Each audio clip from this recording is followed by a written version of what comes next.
Okay, so I'm standing here with Nathan in front of what looks like Christmas. It isn't, but it looks good. Nathan, what's going on here today, and what are we standing in front of, and what's your role in all this? That's three big questions. Answer anything you wish. All right, so today we're celebrating just a big expansion of our company today. So we're just inviting everybody out to come experience a little bit about what we do here. And right behind us, we just got some stencils and stuff for our Christmas lights. And yeah, that's fun. You guys put these lights on homes? Yes, absolutely. We decorate their homes around their doorways and put wreaths up along gutters, everything. How does a person know how many lights they should get, or do you guys help with that assessment? All right, so we have a couple guys that come out and we measure their gutter line, and we do it on the job, so we're able to measure it all out and give you the correct, assessment for that and estimate.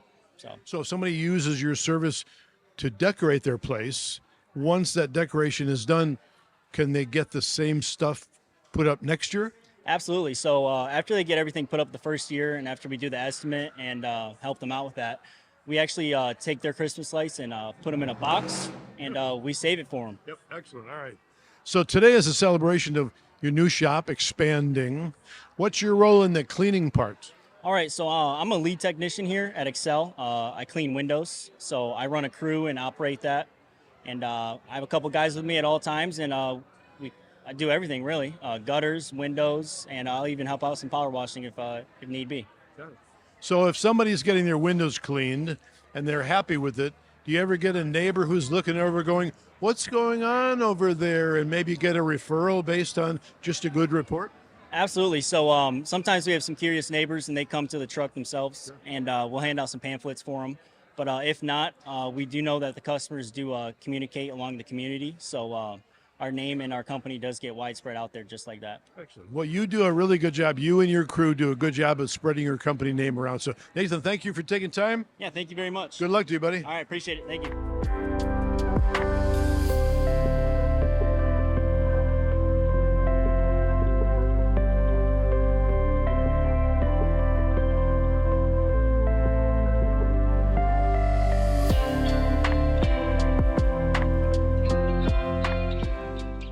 Welcome, everybody, to the Axford Chamber of Commerce ribbon cutting for Excel Cleaning Brothers. And I'd like to introduce Mickey, and he will go ahead. Yes. Yeah, thanks, everyone, for coming. I'm Mickey. This is my brother, Jared. We co-own the business together, and glad everyone can make it out. Mickey, can you tell us a little bit about the services that you offer here? Yeah, we're an exterior cleaning company, so we do clean anything that's outside. Window cleaning, gutter cleaning, and then a lot of power washing. So we focus on washing siding, roofs, low pressure, and then sidewalks, cement, and rocks. Yep, we do a lot of cement cleaning. Sometimes we at large businesses clean all the cement that they have, or we do something as simple as a small patio or driveways. Okay. Well, a little backstory to this. I met Mickey and his brother years ago. I don't even know how many years ago.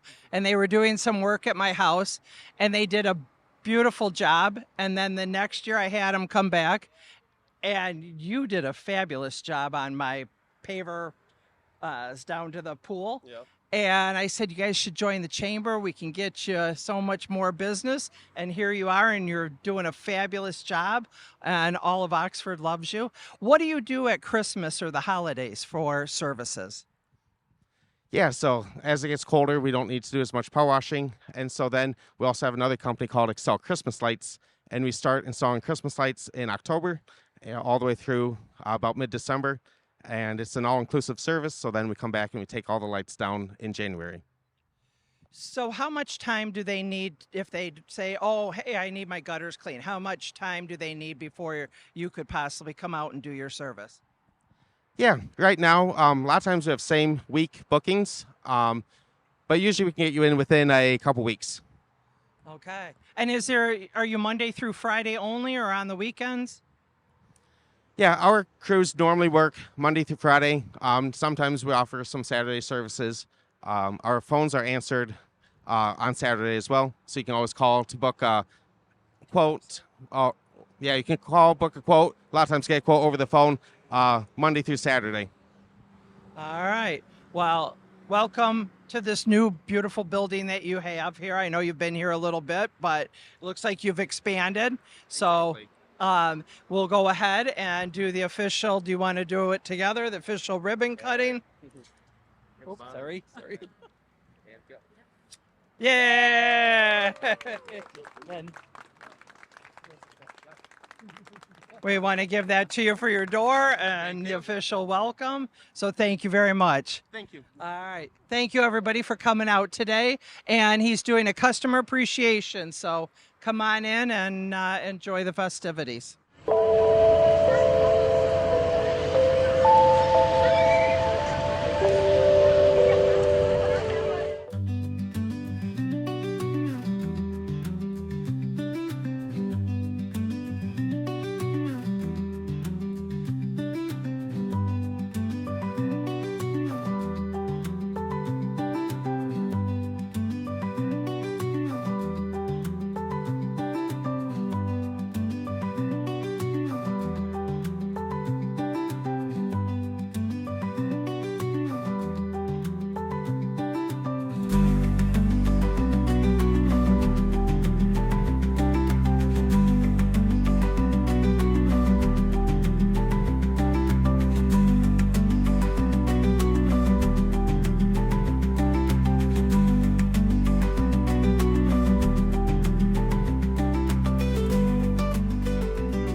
Hi, I'm Lee Phillips. I'm a second grade teacher and co-leader of the Green Team here at Daniel Axford.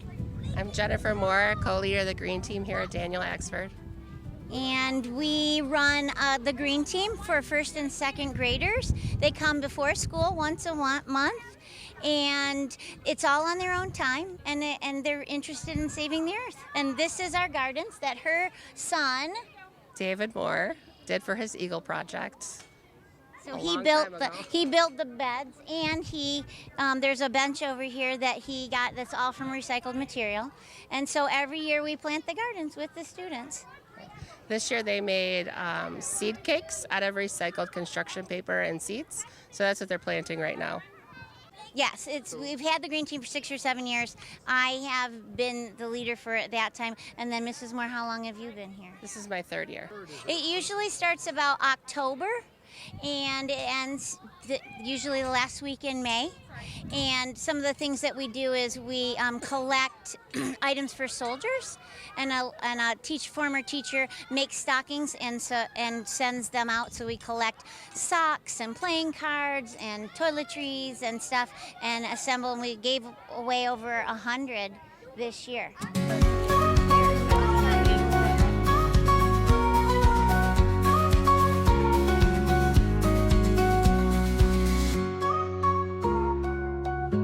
Okay, then touch that with your glove. So this is a wild daisy, so we're gonna keep these. What? You're not using the little tool. What do I take? Do you want this?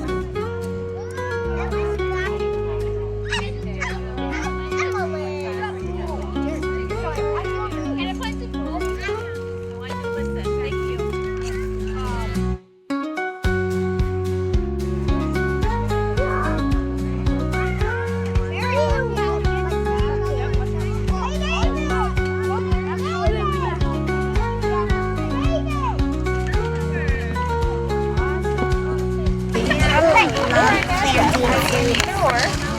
Excuse me, I got some seeds. These are really good. Kind of like really good, like party like day living.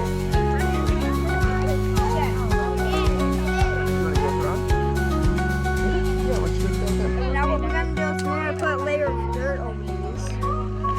Put a layer of dirt. And then we don't want to pack them too hard, but we're gonna pack them a little bit. Don't pack them too hard. Oh my god!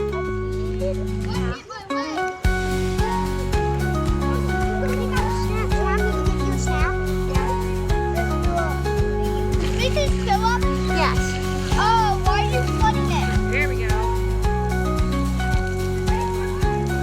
Alright, step back, guys. Go green.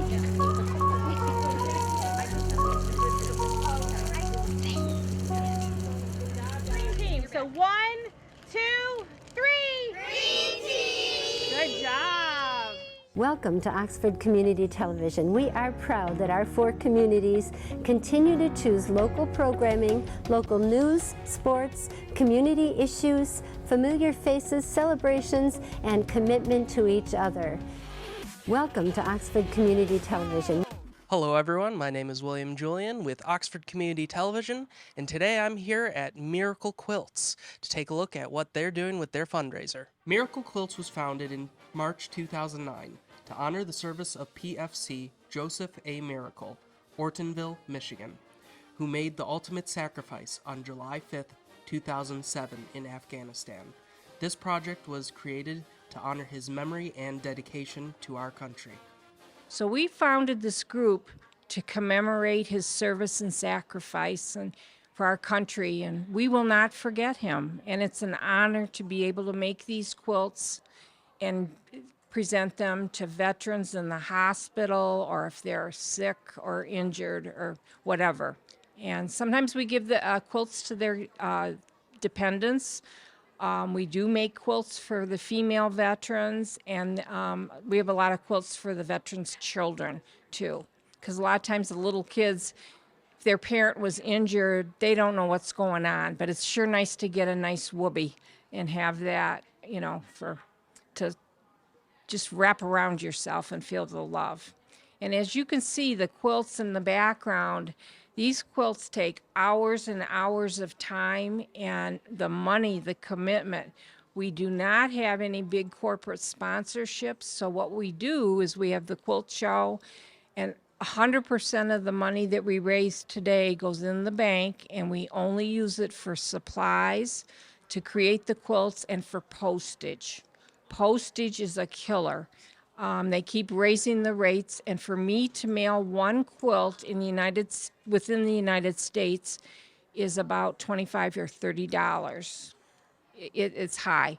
And we also ship over to Landstuhl, Germany, and Stuttgart. A lot of people think the war is over. Well, a lot of these people are serving now. Last year, I got a call. It was real late at night one time, and I didn't recognize the phone number. And I answered it, and it was a special forces Army soldier.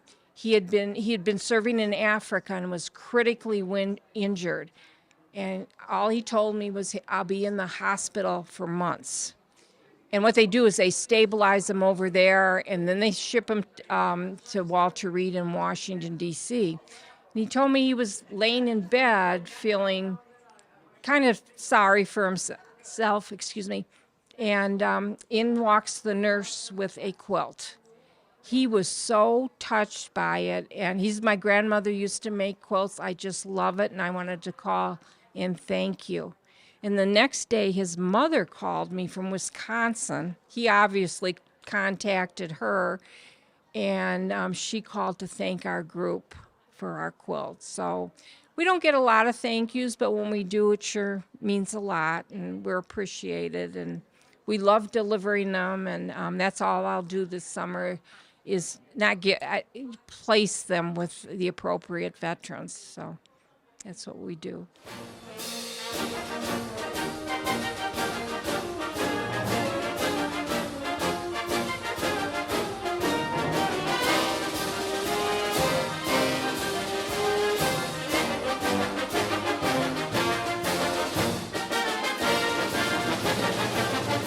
Now, what about the dog statue and all that? What's that about?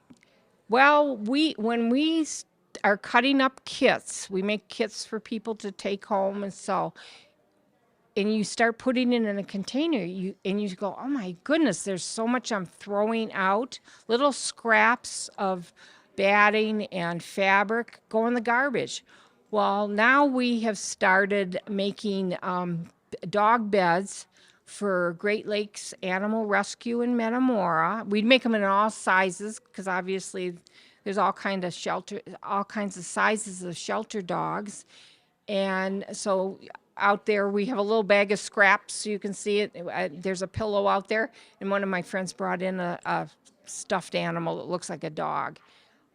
We have in the past too, when the guys were serving overseas during the war, we made helmet liners, and they're big pieces of circles of fabric, and we sewed 2 of them together because it gets very cold over in the desert. And they would put their helmet on, and there's a space like this much between the helmet and their head. And it looks like a flat fabric pancake, but it keeps the heat in. So we make those. We also make ditty bags. For years and years, we have combined with the VFW Post in White Lake. Every November, they have a dinner for the Detroit homeless veterans. They have a huge bus, and they bring out like 65 veterans, and they have a facility down there, and they fix them a huge turkey dinner. And as they're leaving, we give them a ditty bag, which is just a fabric drawstring bag. Excuse me. And we put in there, we make fleece hats, fleece scarves. We get candy from Sheriff Bouchard, who collects all the Halloween candy because it's the end of November. And we hand warmers, toothpaste, whatever we can put in there. And they just love them. And people donate fabric sometimes I can't use because it's too heavy. Maybe it's the weight of like denim or twill, and it's just too heavy for in a quilt, but we can use it for that. So we don't throw anything away. We just like to use everything we have and stuff the dog beds with the scraps, and we recycle, in other words. So.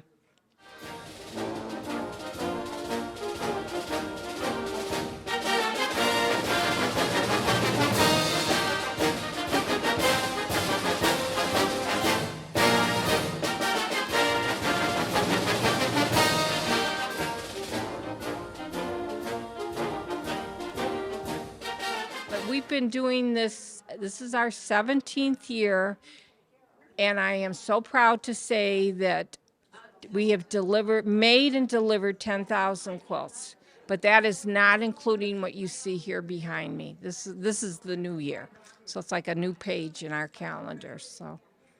But we would love to have people come and join us. And even if you come in and just to see what we do in September and say, is this something I might be interested? There's no pressure, and coffee pot's always on, and we always have cookies or something good to eat. So, because quilters and sewers love to eat. So. All right, well, you've shared so much with this. Do you have any other final remarks that you maybe haven't talked about yet? I want to ask people to say a prayer for Joe. Hopefully he's looking down on us. And I know his mother is so thrilled with this project. And she has gone with me to Washington, D.C. when we deliver the quilts. And she has said, look at how this project has touched not just the veterans, but the families. And here at Independence, we love the seniors. So many of the seniors come down. They might not have the ability to sew anymore, but they sure can sit and tell us about where their husbands served, or they can sort fabric, or just sit and talk and have a cup of coffee. And they love it. They love coming down and for 10 minutes or a half hour. I have great stories about the seniors, and Laura Ashley is the director of activities here. I can't say enough about her. And I mean, when you look at the building and how we've taken over today, isn't it something else? But she never says that word. So, and by 5 o'clock tonight, 6 o'clock, we'll be out of here, and you won't even know we were in the building. So we want to thank those people for supporting us, and the UAW going down there to sew. They've been great too. So thank you. All right. Thank you very much. And thank you for doing the interview for OCTV and telling us all about Miracle Quilts. Hope to see you soon. You too will. Okay. Thank you. All right, thank you. You're watching OCTV. Well, hey, welcome back. Chuck Cameron here from Oxford Community Television.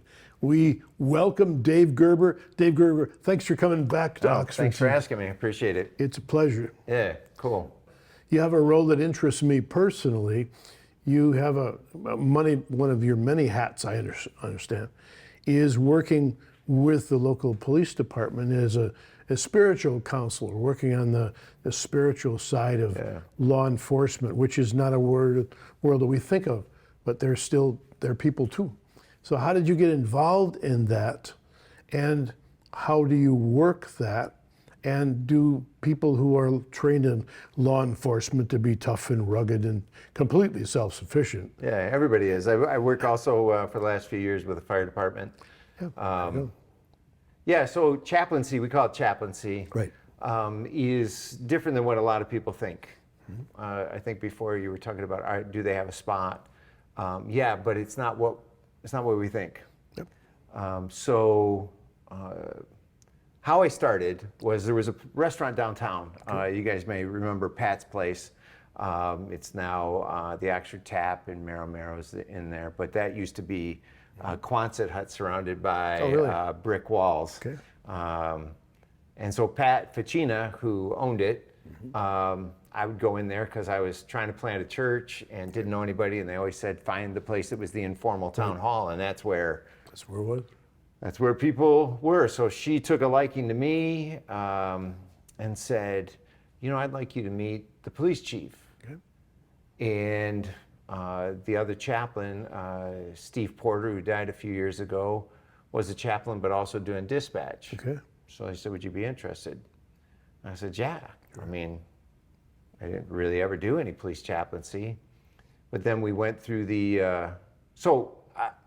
some of the police officers, I went and visited some of the shut-ins that the cops would go visit. Right. And did some things, get breakfast. Don't tell my district superintendent, but one woman had me go buy a carton of cigarettes for her. They wanted to say they would just between us. Yeah. So they wanted to make sure that I wouldn't let my religious preferences get in the way. Yep. And so I started doing that. Then at one point I did a death notification for a guy. His daughter died on the way to work, and that was about 4 or 5 hours of my day. And so doing that, that's where I realized that spiritual care helps, because anybody can do a death notification. Yeah. Anybody. And you've done one. You've told your brothers or sisters that an aunt or an uncle died or whatever, but I actually had the time. They have other calls. They have other things that they need to do. So just by providing a service that I don't want them to have to think about law enforcement and then being empathetic to somebody and then go back to law enforcement. There's a lot of distance there. There can be a lot of distance. So that soft spot is when I can carry some of the weight. I'm not going to get the quote right, but it says, listening to someone is so close to being loved that most people can't tell the difference. Wow, that's right here. That's the power. That's the power of being, heard, listening. Somebody's having a bad day. Somebody's watching this program, perhaps. We all have bad days. Yeah. Somebody's having a bad day, or have had a bad day, or is dragging a bad day back behind us because we don't want to let go. What would you say to them, and how would you deal with them if you could sit down over a cup of coffee and talk with them? I'm horrible with scenarios, but this happens a lot. Somebody's having a bad day, a really bad day. Okay. I just go and say, I heard you had a bad day. What's going on? Boom. And the rest is listening and saying, that sounds horrible. I've had people say, I'm so angry at God. And I'll say, why wouldn't you be? I feel like I'm being punished. And I say, I'm so sorry you feel that way. That must feel horrible. What is that like? Sometimes I'll say something about happy, healthy people telling me how I should deal with my suffering. That always helps. Yeah, I don't know. I have happy and healthy people want to tell me how to deal with my suffering. I'd rather them just say, that sounds horrible. So You just sit, say, I heard you had a bad day. What's going on? How you doing? If they want to talk, they talk. Otherwise, we sit there, drink coffee, talk about sports or something. Well, then the second half of that is we grow up in a society now where we're supposed to do everything ourselves, on our own. Yeah, it's And not we're healthy. not supposed to have any weaknesses, Yeah, it's not healthy. and we're not supposed to need any help, Yeah, it's not healthy. which is just nuts. Yeah, it's sad. But So